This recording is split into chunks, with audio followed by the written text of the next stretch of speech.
So it seems to be one of life's many idiosyncrasies that the people that rail most against the loss of democracy or the loss of democratic values are generally the people who don't actually respect the result of democratic elections when their side loses.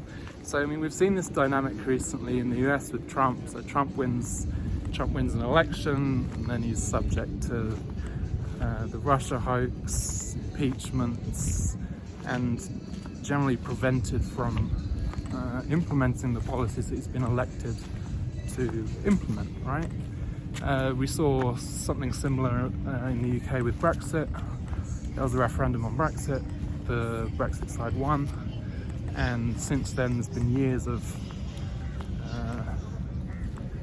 politicians trying to prevent Brexit from happening, and then even once it happened, stopping reforms and changes that could be made now Brexit had occurred from happening. So yeah, it's quite ironic that the people you could seem to get so passionate about democracy in the media generally don't respect democracy when their side loses. There's also this term populism that's like a denigration for a result when democratic election doesn't go generally the left wing's way, so they deride it as a populist candidate. So in Israel, Netanyahu's been demonized his whole career, but currently there's also this movement led by Bezalel Smotrich and Smotrich-Ben Gvir, who have grown up in what's deemed settler communities. So this is land that has at various points been allocated towards a proposed two-state solution between Israel and Palestine. And so they've grown up on land where not only have they been unsure whether in the long term they'll actually get to keep that land, which is not ideal obviously, but also they've lived in very close proximity to Arab Palestinian communities that despise them, that throw stones at them, in the worst case try to kill them and their families.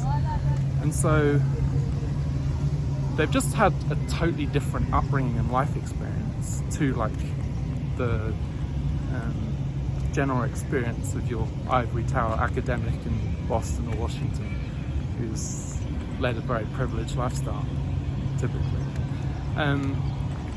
And so I think this life experience has led to why they have such a passionate, loyal following, and why they've helped drive Netanyahu back into power here in Israel. Smotrich-Ben Gvir especially is very charismatic. Wherever he goes, his supporters are going crazy and high-fiving him, etc. So he seems quite a character. Both Smotrich and Ben Gvir are derided as far-right extremists, racists, the normal left-wing tropes towards people on the right. Now this isn't to say that Smotrich and Ben Gvir are perfect, especially if you compare them to, say, Netanyahu, who's just incredible at performing so many different roles in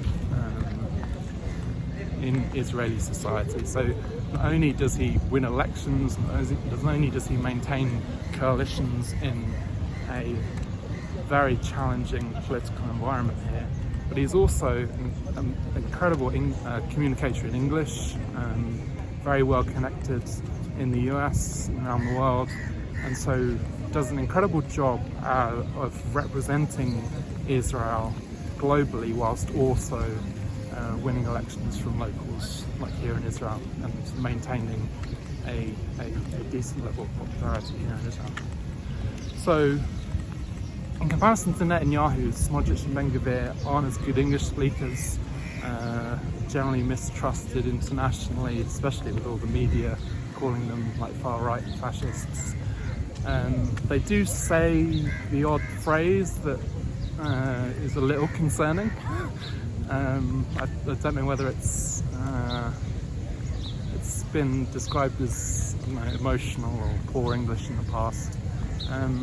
So there's not to say that they're perfect, and certainly not at the international level yet at the Netanyahu level of proficiency of representing Israel. But they do tap into this right of centre, prioritising security, not just surrendering to intimidation from